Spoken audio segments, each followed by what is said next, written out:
boa, e muito diferente. Eu nunca tinha recebido uma notícia assim, dessa maneira, sabe? Bem espontânea. Mas foi bem legal, foi bem legal. Foi anunciado pra mim que eu ia fazer o road sobre o Brent. Boa tarde, tudo bem? Boa tarde. Walter, do Área 53. Prazer.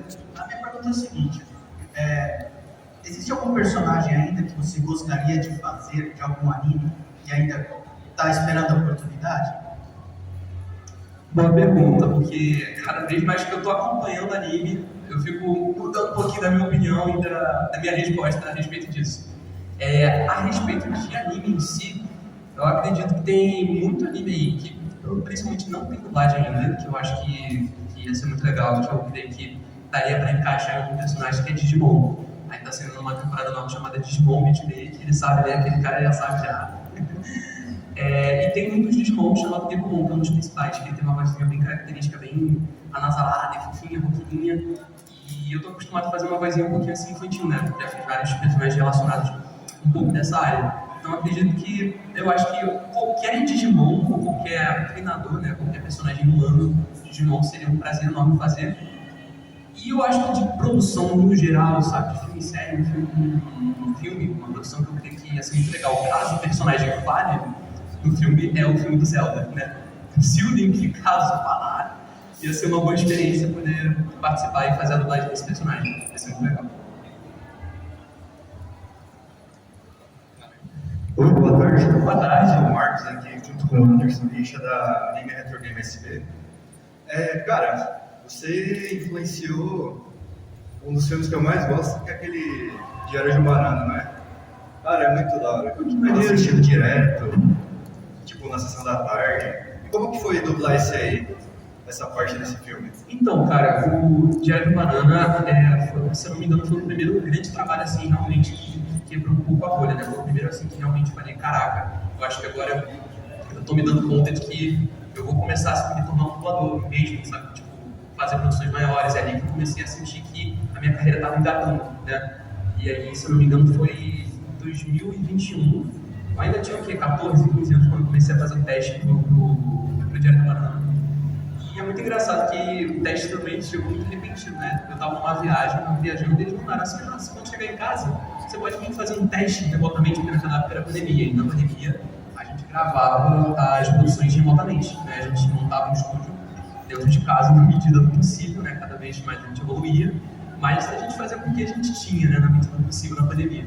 E lá eu fiz o teste. Eu lembro que quando chegou o e-mail, né, do estúdio, tava escrito Diary of a Wimpy Kid. Aí eu falava, Diary of a Wimpy Kid, o que é isso? Aí eu pesquisei, né? Porque assim, eu tava familiarizado com o título brasileiro, né? Diário do Banana. Eu pesquisei, aí eu vi um bonequinho preto e branco lá, espetadinho. Não pode ser. Aí eu fui lá, pesquisei mais, aí tava escrito Greg Devlin. Aí foi aí que eu vi, caraca, eu vou fazer o teste pronto. Personagem que marcou minha infância também, porque eu era muito fã. E assim, eu acho que toda criança, assim, de 2000 pra cá, tinha a coleção completa do Diário do Banana, assim. Isso aí eu acho que é obrigatório no starter pack, assim, de uma criança nos anos 2000. E quando eu fiz o teste, eu fiquei super tenso, porque, junta a pandemia, junta o fato de você estar dentro de casa, assim, no estúdio fechado, público suado pra caramba, nervoso, porque você só tá ouvindo, assim, o diretor sendo super rápido, porque também o diretor não para, cara, tem do lado uma voz atrás da outra, uma escala atrás da outra.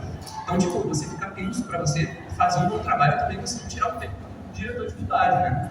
Então, eu fiquei super tenso, falei, cara, errei, nunca mais vou dublar, vou parar de dublar depois desse teste, sou um péssimo dublador, acabou minha carreira. Aí passou 2 semanas, e o resultado saiu. Eu falei, caraca, eu passei, eu chorei demais, assim, eu lembro que eu tava deitado na cama com meus pais, assim. E eles mandaram resultado falando assim, lembra do teste que você fez? Você passou. Aí a gente precisa marcar 8 horas de estudo, assim, eu tava familiarizado a fazer, sei lá, 1 hora, meia hora. Então, pra mim, chegar no estúdio e fazer, tipo, 6, 8 horas, e principalmente numa fase que eu ainda tava me acostumando a ficar muito tempo, né? Uma carga horária muito grande, foi um peso, mas assim, eu gosto de um desafio de novo estar, então foi, ao mesmo tempo assustador, foi desafiador, então eu falava, por que não, né? A gente tem que agarrar essas oportunidades. Então, é muito gratificante, foi uma das experiências mais difíceis que eu já tive na minha vida, mas junto com isso, compensação, isso me ajudou a alavancar vários outros trabalhos que eu consegui ao longo do tempo, e tô aí fazendo ele há 5 anos. Já fiz 4 filmes do Jared Leto, tô aí vindo pro quinto, talvez, ano que vem, sem spoilers. Mas tô aí há 5 anos já fazendo o nosso querido Greg Heffley. São excelentes. Valeu. Boa. Pronto. Te conheço. Te conheço por isso, na É boa. Fala um pouco sobre as inflexões do Ludo, porque é um personagem que ele é muito calmo e daqui a pouco ele tá, mano, louco, xingando.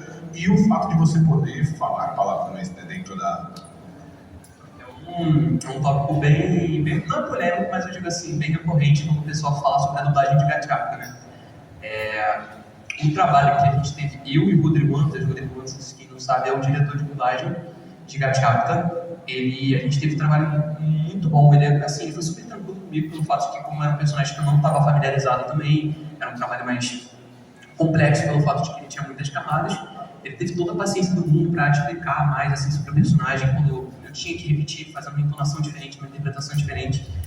E o Rudo, acho que de todos é o trabalho que eu tive que foi que eu aprendi mais também, mesmo fazendo assim, entendendo o que eu estava fazendo.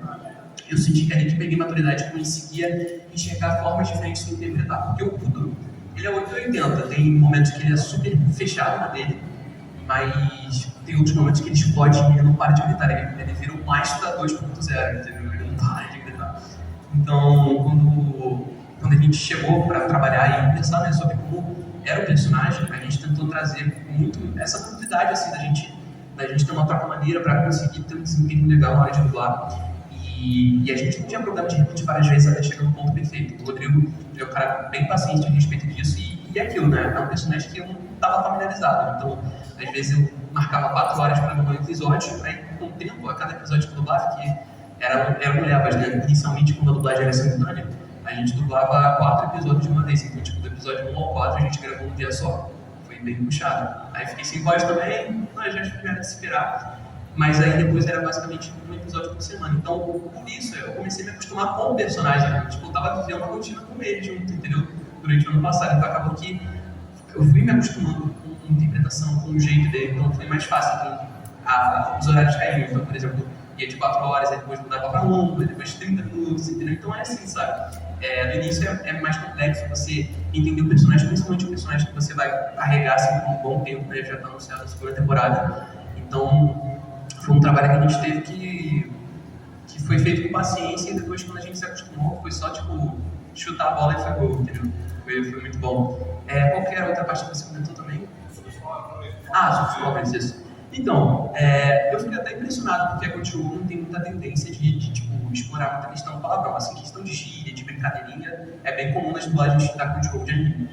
Mas em Gatiapta, eu acho que eles, assim, foi bem curioso, fiquei até surpreso, porque assim, não sou de falar palavrão também não, mas assim, eu via, assim, eu ficava olhando e falei, cara, por que tem tanto palavrão assim no anime, sabe? Eu não tô acostumado com tanto assim não. E normalmente a dublagem brasileira, ela tenta amenizar muito isso, várias funções, pode ser filme, série, desenho animado, e anime não deixa de ser esse caso. Normalmente os animes eles tentam amenizar muito, mesmo que o texto original ainda tenha muito palavreado, tem muito palavrão. Mas nesse caso, inclusive, eles deram liberdade total e deixaram a gente falar palavrão puro mesmo. Não é idiota, bobão, babaca, que são mais aliviados, são outros mais pesados, como fosse para aqui por precaução, né? Vamos precaver, mas assim, são aqueles tradicionais que a gente ouve no dia a dia, que são fortes, são pesados, que a gente, quando fala, a gente fala com maior força e maior intensidade mesmo. O palavrão brasileiro, eu acho que é o palavrão que a gente consegue mais expressar o nosso sentimento, né? Tem muitas palavras americanas, mas eu acho que os brasileiros é o que a gente consegue mais ser forte e intenso, entendeu? E é muito legal porque eu via muito reality das pessoas quando via cenas de palavrão, que inclusive no original, tanto no mangá quanto no anime, tem palavrão a roda, o pessoal não reclama, entendeu? O pessoal não sabe dessa realidade, porque estão acostumados a dublagem brasileira amenizar, mas por causa do cliente. Então, tipo, como eles vinham os palavrões, era muito espontâneo, porque a graça era justamente trazer o palavrão de maneira espontânea e natural para dar aquela expectativa, tipo, tá falando desse jeito, sabe? Então, foi muito engraçado, fiquei bem surpreso como eles lidaram com essa parte do palavrão, como a gente administrou na dublagem. A gente tem uma liberdade de ficar bem frente, tanto com piadas, gíria, quanto com palavrão. Gabriel, posso também. Seguinte, eu queria perguntar para você, eu falei com você já sobre inspirações de pessoas e tudo mais, mas eu quero saber sobre vozes. Acredito que na sua infância, antes de você conseguir as vagas para dublagem, você via algumas vozes, alguns personagens e falava, seria muito legal fazer a voz desse personagem. Eu gosto muito do tipo que esse dublador faz essa voz. Então eu quero saber de vozes, que tipo de vozes da sua infância você lembra e você fala, eu gostava daquela voz, eu queria dublar com aquele personagem. Maneiro, gostei da pergunta. Como eu era menor, tipo, 7, 8, 9 anos, o que eu mais consumia era Cartoon Network. Então, era da época, tipo, depois, né, do Johnny Bravo, Dexter, né, eu sou mais da geração do Hora de Aventura, Apenas um Show, né, sou novo, gente. Não tem muito o que se esperar. Então, eu acompanhava muito Hora de Aventura. Eu acho que o que eu mais, assim, via e curtia muito a dublagem, tipo, falar assim, caraca, eu gosto desse tipo de interpretação, e eu gostava de me fazer rir. Eu acho que era o Jake, que era o Eduardo Borghetti, né, que é o dublador do Cyborg também, né, na maioria das produções. Eu gostava muito do jeito que ele trazia essa naturalidade, eu prezo muito pela naturalidade, e ver a dublagem você não sentir que é dublagem. Tipo, você tá assistindo a produção e você tá ali relaxando, e você não associa, tipo, ali tá dublado. Você tá vendo uma produção com uma língua portuguesa, você não tá vendo uma produção dublada. Acho que essa que diferencia mesmo, que mostra que a dublagem está bem feita, quando você não percebe que é uma dublagem. E que é engraçado, né? Porque a dublagem tem nome, mas quando você não sente que está dublada, é que representa que é uma boa dublagem. E além dele, eu acho que uma produção também que eu acompanhava muito, eu prezava muito, mas eu acho que era muito pelo time de comédia. Eu curtia muito, que é um tipo muito de campo. Uma produção assim, cara, é infantil, mas assim, time de comédia deles, assim, é sensacional, velho. Todos os dubladores, né? Eu acho que é o João Vitor Grande, o Iago Machado que fazia o Darwin, o Espinosa que fazia o pai, o Coelho lá, a Priscila Morim, por exemplo, os pais, pra mim, eram a cereja do bolo, que faziam a produção ser muito engraçada. Então, acho que são vozes assim, que a gente acompanhava no dia a dia, que me fizeram trazer um pouquinho do que eu prezo e o que eu tento trazer na minha dublagem também. Gabriel, Opa! o meu nome é Capital, mas a gente chama de Capo. Prazer. Você estando na dublagem brasileira desde criança, na sua visão, tem alguma coisa que ainda falta na dublagem brasileira? Cara, eu creio que assim, a dublagem brasileira, como um todo, desde os anos 90, 2000, ela tem muita consciência, assim, ela é muito bem feita, com vários dubladores profissionais, mas acaba que, como toda pessoa que me interessa, às vezes, assim, principalmente mais veteranos, elas acabam perdendo aquele brilho que tem quando você começa uma carreira, quando você está fazendo várias produções diretas, enormes e tal. Então, uma coisa que eu sinto às vezes, que eu sinto falta, tanto de dubladores novos quanto antigos, dubladores novos que eu digo assim, que não são tão recentes assim, são de tipo 10 anos de carreira, mas que dublam direto, é um pouco daquele brilho de você falar, cara, o compromisso é a dublagem como todo compromisso, porque você gostar de dublagem, você querer entrar pra dublagem, não é só você querer entrar pra dublar um protagonista de anime. Eu não entrei pra dublar pra gostar, porque eu gostava de anime. Quando eu entrava, eu nem sabia que era anime, eu comia terra, eu nem sabia. Eu entrei na dublagem porque eu gosto da profissão. Então, eu acho que o diferencial que faz você, todas as produções, fazer com que você tenha um bom desempenho em todas as produções, pode ser um filme indiano, pode ser uma novela coreana, pode ser um anime, pode ser um filme de cinema. Eu acho que o que tem que diferenciar é que, cara, você está ali para dublar. Você não está ali para você dublar o seu personagem, você não está ali para você dublar um filme que você ama. Não tem problema você achar isso, mas assim, você está indo lá porque você está valorizando isso, porque você gosta da dublagem de qualquer coisa, entendeu? Então, eu acho que é isso que eu sinto um pouco falta, tanto das pessoas veteranas, assim, que perdem um pouco desse brilho, quanto das pessoas novas que não têm um posicionamento muito preciso nisso. Porque tem muita gente que eu vejo assim que entra na dublagem muito com o foco de fazer produções específicas, de um nicho específico e acabou, entendeu? E não fica mais também presente na dublagem, entendeu? Acho que se for para entrar na dublagem e fazer um trabalho, tem que entrar com o foco de todo o desempenho que você fizer, fazer com foco total e pelo amor pelo jogo, entende? É isso. Oi, Gabriel. Opa, tudo bem? Bem, aqui é o Wellington, do Outro Canal Nerd. Prazer. Eu queria tirar uma dúvida sobre dublar animes e filmes, né? Que você tem trabalho com os dois assim. Qual que é a diferença e se tem alguma dificuldade de um pro outro? Uma boa. Cara, te falar que de todas as produções que eu normalmente faço, eu creio que anime é o mais difícil. assim, inicialmente. Depois que você ficar acostumado, não vira automático, mas assim, é uma chave que vira. Quando você entra no estúdio, você vê na tela um anime e fala, tá, eu já sei como o trabalho funciona, entendeu? Já entra com a cabeça já mexida e adaptada com o anime. O anime, qual a questão dele? A dificuldade dele, inicialmente, que eu lembro, é que a interpretação do anime em si, ele é muito teatral, né? Se diferencia muito da interpretação brasileira. Então acaba que os japoneses são muito mais intensos de maneiras artificiais que para cá não viram tanto, não dizem muito com a nossa interpretação. Não desmerecendo os seiyus lá do Japão, porque eles são impressionantes, só que cada país tem uma interpretação diferente, uma forma diferente de estar lá e você dar a vida ao personagem. Então a gente preza muito por tentar, principalmente no anime, que é mais difícil, trazer a naturalidade e meio que se distanciar o máximo possível do contado do japonês, porque o japonês, na hora de falar, ele é muito cantado, né? Que normalmente, quando a gente olha e imagina alguém em português falando um cantado japonês, fica bem muito especial, entende? Então eu creio que a gente tenta meio que cantar os nossos ouvidos na área, né, nesse quesito de cantado. E o problema do japonês também é que eles têm os cortes nas falas que assim, são muito do nada. Então eles estão falando, aí do nada eles cortam uma parte que, enquanto a gente fala, fica super desconexo.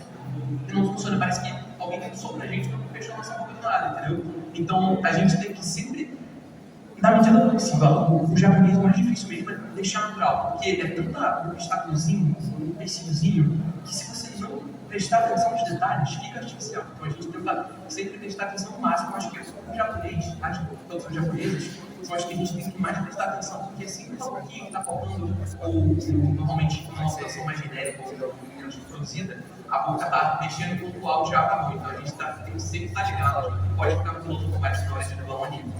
Filme, cara, filme muito mistério, porque acaba que a maioria dos estudos que a gente faz é focado mais em produções audiovisuais e live action, né, e tal, focando mais no live action. Ele é um pouco mais contido de certa forma, né? A produção audiovisual são interpretações mais contidas, uma pedra próxima, mais elogiada. E o dublador, ele preza muito por tentar expressar tudo que ele conseguir expressar só pela voz, só tem um meio de transmissão, de interpretação que é a nossa voz. Então, o teatro é muito importante por isso. Então, eu acho que a dificuldade também é a gente conseguir trazer a sutileza e as camadas de uma produção audiovisual para a dublagem brasileira de um filme. Mas eu creio que ambos têm suas dificuldades. Mas eu acredito que no início da carreira, principalmente quando a pessoa ainda está se familiarizando no ambiente de dublagem, o anime é o mais difícil. Gabriel aqui de novo. Prazer. Se você é dublador agora, se você não fosse dublador, qual seria a sua segunda opção de trabalho? Boa. Cara, a minha segunda opção acho que estaria alguma coisa relacionada ao audiovisual ou à produção de algum conteúdo. Acho que tipo jornalismo, talvez, sabe? Eu já me interesso muito, eu gosto muito de trabalhar. E, inclusive, quando era menor, eu gostava muito de mexer com edição. Então, provavelmente eu poderia estar relacionado com edição de vídeo, porque eu gosto de fazer aquele vídeo no nonsense, tipo, bem editadinho, parecendo um videocassete, essas coisas. Eu gosto muito dessa estética. Tem até vídeo que eu gostei que fica um pouco dessa estética, que é muito legal. Eu tento trazer um pouco relacionado à dublagem. Então, eu creio que ou edição de vídeo, ou trabalhar com a área de comunicação, tipo jornalismo, radialismo, que também está relacionado com a voz, o radialismo, né? Você tem que saber se comunicar bem. Então, eu creio que são essas opções. Gabriel, eu sou o Conrado, tudo bom? Gabriel, eu queria perguntar, falamos bastante aqui sobre filmes, séries, animes, mas se você pudesse dublar qualquer personagem do universo dos videogames, qual que seria a sua escolha? É uma pergunta difícil, cara, porque assim, eu sou muito familiarizado com o game, eu curto muito. É difícil, tá? Pergunta complexa. Eu falei do Zelda, mas sempre por que eu vou dublar a sua reação? Vou fazer acho que rola, né, nesse caso. Então eu creio que, pensando aqui, uma produção que eu acho que ia funcionar a longo prazo, que eu gosto muito, é porque as músicas são icônicas, eu gosto muito do mundo da Disney, eu creio que o Sora do Kingdom Hearts eu acho que é uma boa opção que funcionaria, porque eu conseguia passar nos estágios dele criança, dele adolescente. O arco todo de Kingdom Hearts é bom. Eu não lembro outro personagem que ele, tipo, a versão alternativa dele é tipo o Heartless dele, que também funcionaria, né? Com uma versão bem semelhante. Mas eu creio que o Sora, que é o principal, funcionaria bastante. Seria um bom personagem. Gabriel, oi, aqui. Meu nome é Paulo, da TV Guarulhos. Parabéns pelos seus trabalhos. Muito obrigado. E também, antecipadamente, que você vai fazer agora aniversário, dia 18 de agosto. É. 11 dias para você completar 19. Nesse período que você fez, está fazendo as dublagens, hoje, qual é a maior dificuldade para o dublador com a inteligência artificial? Então, cara, é o seguinte, eu creio que até agora a inteligência artificial, ela ainda é muito uma problemática, ela é como se fosse um tópico de redação, entendeu? É uma coisa que a longo prazo a gente consegue enxergar que isso pode afetar de alguma maneira, mas por enquanto ainda não afeta, entendeu? A gente acredita que sim, nesses últimos tempos tenha ocorrido poucas produções, mas isso é muito por causa também da demanda de streaming, essas coisas que vem diminuindo ao longo do tempo. Mas isso não acontece, é normal.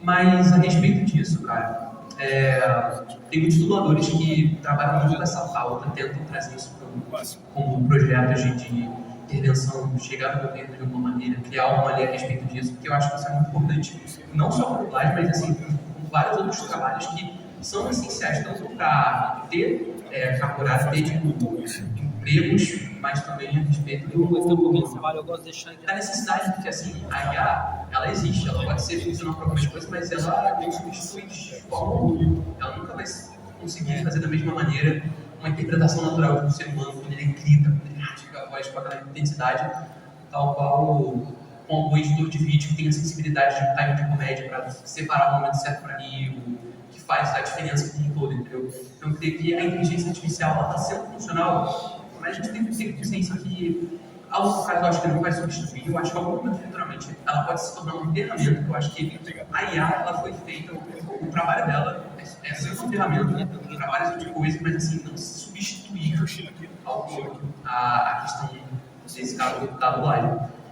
Mas eu acredito que não vai afetar. Eu acho que as pessoas estão tendo consciência disso, estão tomando conta e sabem que é algo que não vai dar para substituir, sabe? Elas têm essa consciência porque também já tivemos exemplos que já ficaram conhecidos aí. Teve uma dublagem do Amazon Prime que foi feita por IA, que assim, o pessoal já pensou que, tipo, gente, eu acho que não vale a pena continuar com isso. E também, cara, é um custo muito grande. O pessoal acha que é fácil só porque não tem mão de obra, mas o gasto que seria para, tipo, você desenvolver, você fazer um prompt, por exemplo, para você fazer o cara interpretar de um jeito específico, é muito mais demorado e longo. Então, acaba que também a dublagem ser muito mais prática, porque tem um método de mercado, assim, tipo, de produção muito já organizado, estabelecido no mercado de dublagem há, sei lá, 40 anos, entendeu? Então, é muito difícil uma tecnologia nova dessas, que não é a forma de substituir, abalar esse sistema, sabe? Mas é bom ficar sempre em linha alerta para novas ameaças, de certa forma, para a nossa Tudo bem, Gabriel? Eu sou a Francine, sou do Café com Mangá.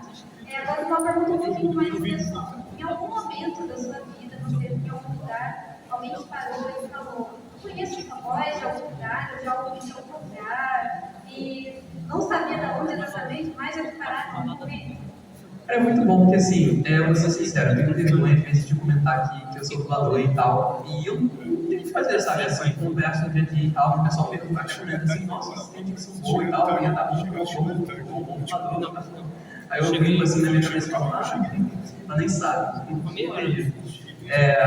Então, já tem vários casos que o pessoal tava falando com o pessoal, aí tava lembrando, sei lá, de uma área americana da vida comprar um negócio e chegar em mim e falar assim: nossa, você trabalha com alguma coisa de voz, assim, alguma coisa, sua voz é muito boa, deixa eu ouvir, já ouvi em algum lugar. Eu falo, pô, eu adoro dublagem, eu acho muito legal, tenho às vezes vergonha de falar, só falando, eu fico envergonhado ainda. Mas de vez em quando tem uma troca, dependendo da pessoa, porque tem gente que às vezes reconhece pela produção, por exemplo, eu gosto muito de consumir e usar as coisas que eu dublo, né? Por exemplo, isso aqui é o que eu e hoje, por exemplo, já tem 2 pessoas que pararam, tem uns caras de Caraca, vamos lá dublagem de Catiago e tal. Até falou, nem te conto, eu sou dublador. E aí a gente tem uma troca maneira, eu acho que quando você acontece é muito legal, porque sempre tem a oportunidade de você ter uma troca e você ver o quanto que tanto dublagem, a produção que você dublou, impacta na vida da pessoa e a comunidade está crescendo nos tempos disso. Então, é uma experiência muito boa, muito legal. Já aconteceu várias vezes. Aqui, Eduardo. Então, você sabia a respeito da questão de voz original? a voz original, mas está participando, por exemplo, do Elvis Supremo, do nosso querido Felipe Basílio. Inclusive, acompanhei a avaliação, você foi um dos selecionados e venceu esse projeto. Então, você vai falar um pouquinho sobre esse projeto. Claro, pô, o Elvis Supremo é um projeto bem interessante, assim, que eu já estava soltando, de certa forma, porque eu, além de produções independentes, eu adoro meu produções independentes, tanto americanos como brasileiras. E o Plano Supremo, todo também do Flash Frame também, é um que eu já vi, a Fire Sério, que legal. E é uma produção que eu gosto de sondar, mas e eu nem sabia que tinha dublagem ainda aberta, mas eu não sabia o dia que apareceu. A voz original e tal, aparecendo, eu falei, caraca, maneiro, né? Porque quem não sabe, o Plano Supremo é uma produção original brasileira, um estúdio chamado Basílio Studios, que é como se fosse uma mistura de Yu-Gi-Oh! Com Pokémon, que se passa no Brasil, é muito legal. E é um livro de matemática muito legal, porque eles trabalham com vários temas da realidade brasileira, do rico, das favelas e da desigualdade social, né? Então, é bem interessante, o anime é bem feitinho, parece um clássico dos anos 90 mesmo. E o elenco de dublagem fortíssimo, sabe? Tem Francisco Júnior, Tati Ketemar, tem também quem mais? Tem Will Chesney, assim, vários dubladores que tem tanto no Rio quanto em São Paulo, que são icônicos nessa dublagem de animes clássicos, né? E aí saiu o teste de um personagem, que ele era o principal, que ele era tipo um playboyzinho e tal, marrentão, que depois vai pro principal, porque ele é réu. Aí ele é bem egoísta no início, mas depois ele vai pra cumprir. Ou assim, ele é como se fosse um Brock, de certa forma, né? Como se fosse um Brock, tá vendo? E aí o teste foi bem tranquilo, né? Eu gravei o teste e tal, então foram 2 etapas, foi muito legal. E o Felipe, ele teve uma prova muito legal, pelo tempo que eu tive contato com ele direto. E aí no final, eu achei, pô, com medo de passar essa noção diferença e tal, aí saiu o resultado, fui mencionado, falei, será que eu passei? Não passei, não foi a hora ainda que eu faço, que ainda tem um estágio de votação pública, por causa de que foi escolhido de 5 dubladores, e isso teve uma semana para votar para o dublador escolhido. E aí isso no final eu fui escolhido, assim, eu nem fiz tanto, não estava mais na linha e tal, assim, eu acho que tipo, votação, eu acho que vale a pena votar por quem é o melhor dublador, eu não sei que eu vou contigo, entendeu? Isso faz um tempo e o resultado saiu, estamos fazendo agora o Léo, inclusive já gravei, se não me engano, os primeiros episódios estão indo para sair no outubro de 2027, então fiquem animados que é uma produção bem legal que tem que ficar de olho. A animação brasileira é muito legal. Gabriel, última pergunta para você. Você já é um dublador um pouco mais versátil? Diz qual é a maior dificuldade de dublar um personagem? É um pouco mais dramático, um mais caricato, um mais explosivo, ou um mais sério? Para você, Gabriel, qual você tem mais dificuldade? Cara, então, eu creio que até agora, engraçado porque eu tenho mais dificuldade justamente com a característica do Gudo, de ser mais explosivo e gritar, porque eu sou o total oposto disso. Eu não estou muito acostumado com esse tipo de personagem mais explosivo. Por exemplo, eu sinto, quando eu estou nos personagens, vários personagens assim, eu sinto que eu sou mais familiarizado, porque eu me dou bem, eu faço mais rápido, e eu sinto que eu consigo entregar o que eu imagino na minha cabeça, que é mais bom da cor, sabe? Tipo, personagem pauladinho, tipo, mais palhação, entendeu? Porque eu gosto de um negócio mais malemolente, eu gosto de fazer umas petinhas, jogar umas brincadeiras e tal, que eu acho que funciona muito e eu gosto de trazer um pouquinho disso para a dublagem. E também eu gosto muito do dramático. O dramático eu tinha mais dificuldade anteriormente, mas eu creio que agora é bem mais tranquilo, porque são tipo técnicas e jeitinhos e trejeitos que você começa a se acostumar com mais você começa a dublar personagens assim, você percebe que é difícil assim. Mas eu acho que até agora o que é mais assim, explosivo, gritar e tal, eu acho que tem maior dificuldade porque eu penso em entregar o desespero do grito sem ter. Aí são vários quesitos para ter uma dublagem música. Eu preciso manter a minha voz boa, porque no dia seguinte vai ter uma dublagem também. Eu tenho que manter a voz boa, eu tenho que gritar, parecer que está gritando, também não posso parecer falso. E, além do mais, eu tenho que transmitir a emoção, por exemplo, a preparação do grito. Porque às vezes eu começo a ficar raiva e tal, e tal gritando. Então eu tenho que fazer isso sem perder o ar. Se eu perder o ar, vai grito no final. Então, são várias coisinhas que eu tenho que prestar muita atenção. Trabalhar muito o diafragma, a forma como eu falo, para conseguir transmitir da melhor maneira possível o grito. Para mim, essas partes mais explosivas são as mais complexas assim, de se fazer nas lives. Perfeito. Esse foi o Gabriel Berg.